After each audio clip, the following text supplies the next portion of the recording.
The morning Kenji Yoshida drove his electric sedan past the timber co-op with a flatbed trailer rattling behind him. Margaret Brennan was standing in her twisted cedar grove, running her scarred hands over bark the mill foreman had called junk wood 6 days earlier. By sunset, she'd have a check for $48,000 and a 2-year contract. By morning, every sawmill operator in 3 counties would be calling her phone off the hook.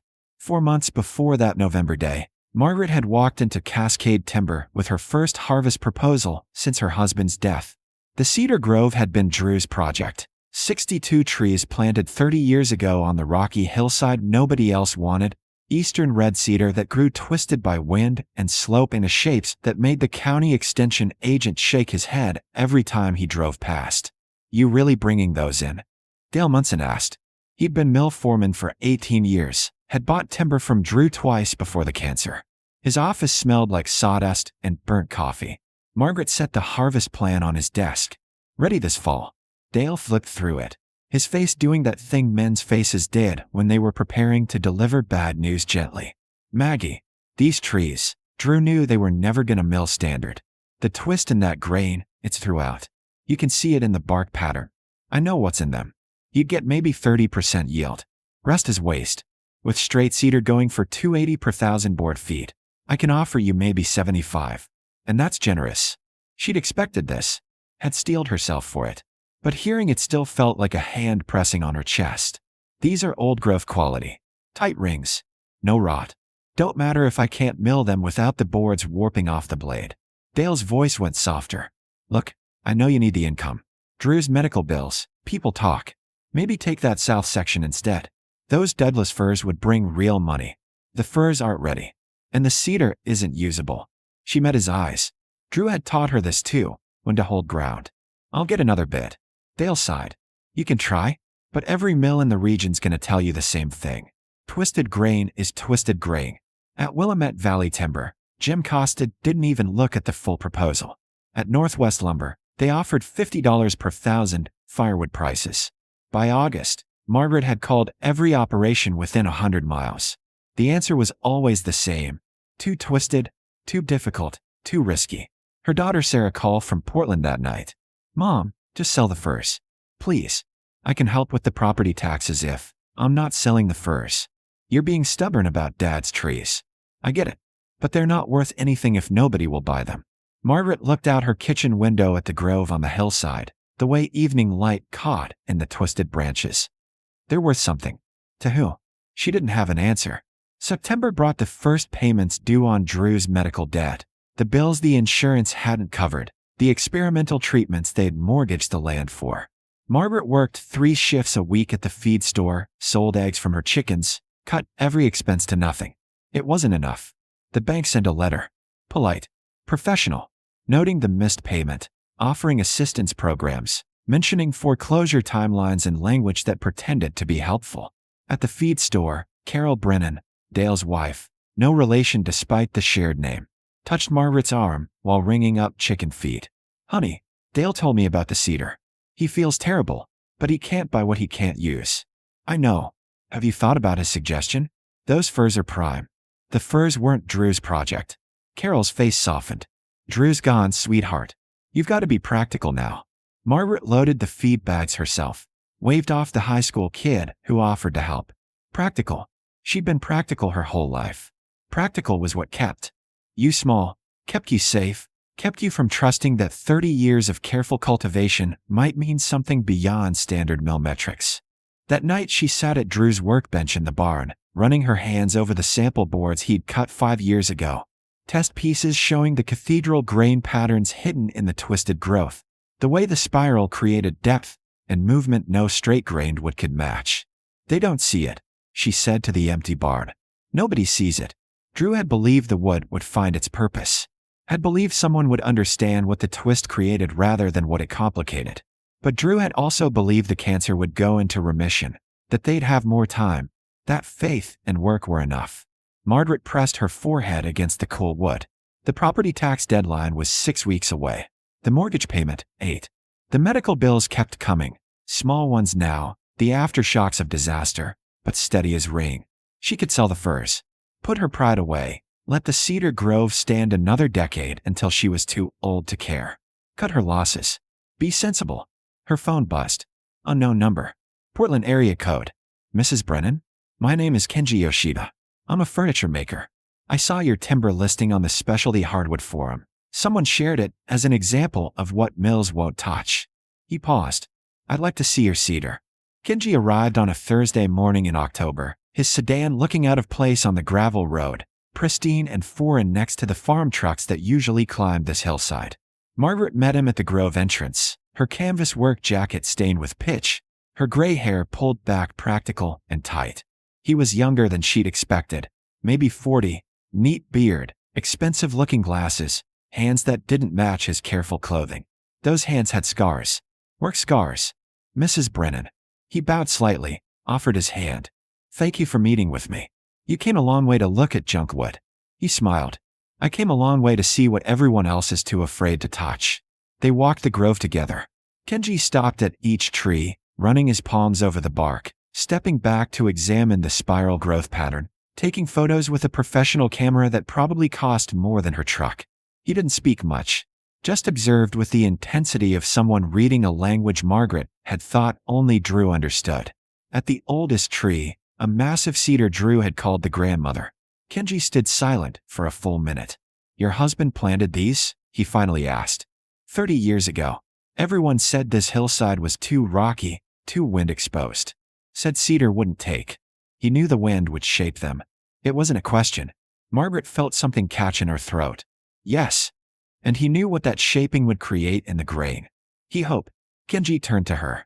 Mrs. Brennan, I work in live-edge furniture. Museum-quality pieces. My clients are collectors who want wood that tells a story, that has movement and character. This cedar, he gestured at the grove. This is what I've been searching for. This is extraordinary. The mills say it won't cut clean. The mills make 2x4s and deck planks. I make art.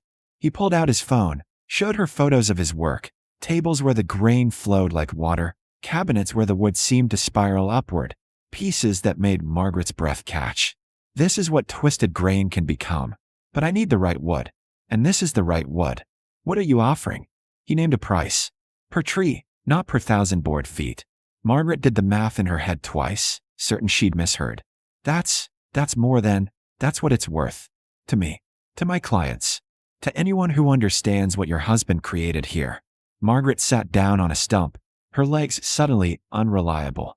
The number he'd quoted would cover the medical debt, the property taxes, the mortgage, would leave enough to hold the farm another year, maybe 2. Why? She asked. Why does the twist make it worth more to you when everyone else says it makes it worthless? Kenji crouched down, picked up a fallen cedar branch, turned it in his hands. Because standard wood is everywhere. Perfect, straight, predictable. You can buy it at any lumber yard. But wood like this, wood that grew fighting wind and slope and stone, wood that bent but didn't break, that developed character through struggle. He looked at her. That's rare. That's honest. And people are starving for honest things. The mill said what mills always say. That different is difficult. So difficult must be worthless. He set the branch down carefully. Your husband was right. These trees are magnificent. I just need you to trust me to show the world what he saw. At the house, Margaret showed him Drew's sample boards. Kenji picked up each one like it was holy, examining the grain in the light, his face going quiet with something like reverence. He cut these himself. 5 years ago. Wanted to see what was inside. He knew. Kenji's voice was soft. He absolutely knew. Then negotiated at the kitchen table. Kenji wanted 50 trees. Wanted to leave 12 standing for seed, for continuity. He'd arrange custom milling at a specialty operation in Eugene that handled unusual wood. He'd document the harvest, the milling, the building, create a story for each piece of furniture, honoring the wood's origin, and he'd pay half up front. I need to know, Margaret said. This is a charity. You really want this wood. You'll really use it. Kenji met her eyes. Mrs. Brennan, I have a commission list 2 years long. Gallery shows booked. Clients waiting. I've been searching for cedar like this for 5 years. The only question is whether you trust me to do it justice. She thought of Drew, planting saplings on a hillside everyone called useless. Thought of 30 years of careful tending, of faith in something others couldn't see. Thought of Dale Munson's pitying face, Jim Costa's dismissal. Every mill foreman who'd looked at her proposal like she was confused. When can you start? Kenji smiled. I have the logging crew on standby. If you're ready, we can begin next week. That Sunday, Margaret called Sarah. I sold the cedar. Thank God. How much did the firs bring? Not the firs. The cedar. All of it. Silence. Then, Mom, you said nobody would buy. Someone did. For how much? Margaret told her. Sarah's silence went longer this time. Mom, that's not possible. Not for twisted wood. It's not twisted. It's spiraled. There's a difference. Who bought it? A furniture maker from Portland. He sees what your father saw. Sarah's voice went soft. Finally. Oh, Mom. The harvest began the following Thursday. Kenji's crew worked with a carefulness Margaret had never seen at a logging operation. Each tree felled precisely, bucked into lengths that honored the grain, loaded like precious cargo. Kenji walked beside her through the cutting, pointing out the patterns revealed in each fresh-cut end, the cathedral grain that had been waiting 3 decades to emerge. Look, he said at the grandmother tree. See how the rings spiral? That's 15 degrees of rotation over 30 years. That's perfect. That's once-in-a-lifetime wood. The first piece of furniture arrived at Margaret's house on a Tuesday in January. A hall table Kenji had made from the grandmother tree's first cut. He delivered it himself, wrapped in moving blankets like a sleeping child. I wanted you to see, he said, carrying it carefully into her living room. When he unwrapped it, Margaret's hand went to her mouth. The wood spiraled across the tabletop like water mid-current, the grain patterns flowing in movements that seemed almost alive. The twisted growth she'd been told was a defect had become the piece's defining beauty. Cathedral patterns that caught light and shadow, held depth and motion, told the story of wind and stone and 30 years of patient growth. Drew would have loved this, she whispered. I know. Kenji ran his hand across the surface. That's why I made it. By March, Kenji's work for Margaret Cedar was showing in a Seattle gallery. The opening night review called it transformative, furniture that elevates organic imperfection into deliberate art. By April, his commission wait list had grown to 4 years. By May, the specialty hardwood forums were buzzing with questions about where he'd sourced the wood. Margaret's phone started ringing. Sawmills, this time. Dale Munson first. Maggie, I saw the article. About that furniture maker and your cedar. He cleared his throat. I was wondering if you had any more trees available. We'd be interested in purchasing. At $75 per 1,000 board feet. Silence. We could go higher, given the specialty market interest. How much higher? He named a number 3 times his original offer. Margaret almost laughed. Dale, I appreciate the call, but I don't have any more cedar. And if I did, I wouldn't mill it standard. After she hung up, the calls kept coming. Jim Costa, Northwest Lumber, operations she'd never even contacted. Everyone suddenly understood that twisted cedar had value. Now that someone else had proven it, now that the risk had been taken by someone who wasn't them. Sarah drove down that weekend, walked the hillside where the 12 remaining cedars stood like sentinels among the stumps. Mom, they're offering serious money now. I know. Are you going to sell the firs? Margaret looked at the Douglas firs in the south section, tall, straight, exactly what every mill wanted. No. Why not? Because those are my next project. You're what? Kenji's working with a timber framer now. Traditional Japanese joinery. He says old-growth fir with tight rings could be perfect for a specific technique. He's coming next month to assess them.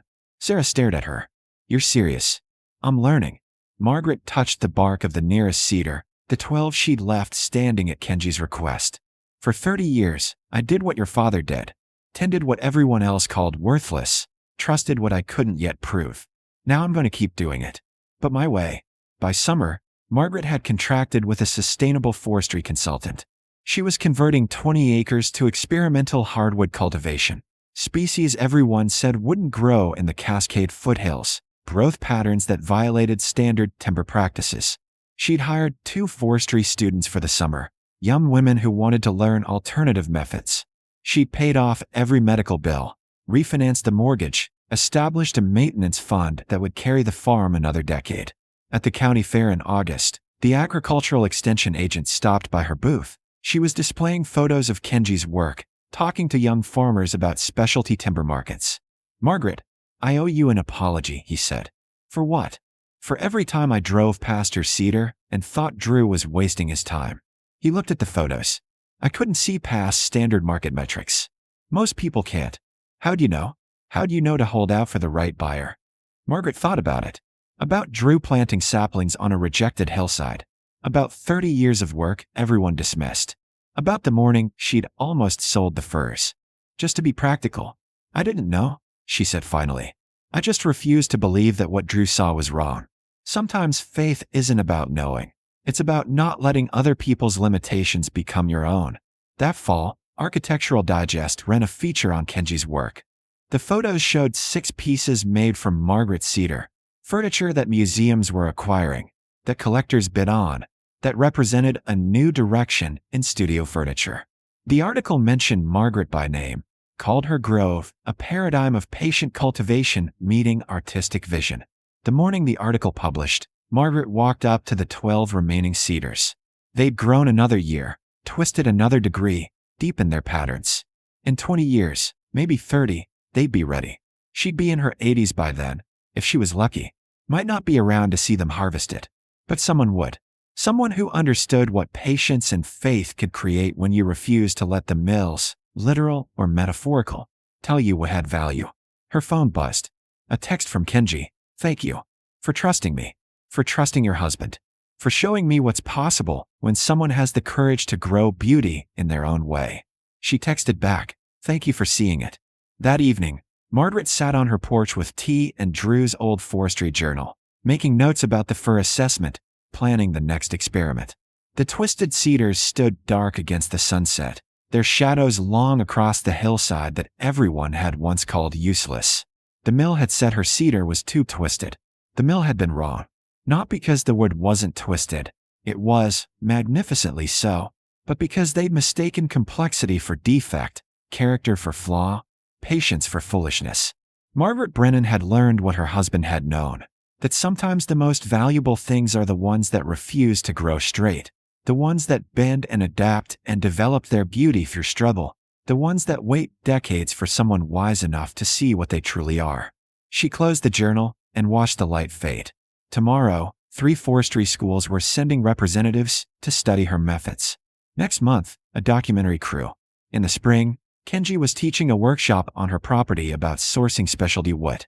But tonight, she just sat with the quiet satisfaction of being right, of trusting what others couldn't see, of proceeding forward despite mockery and doubt and every practical reason to give up. The twisted cedars stood witness. And Margaret, as always, remained.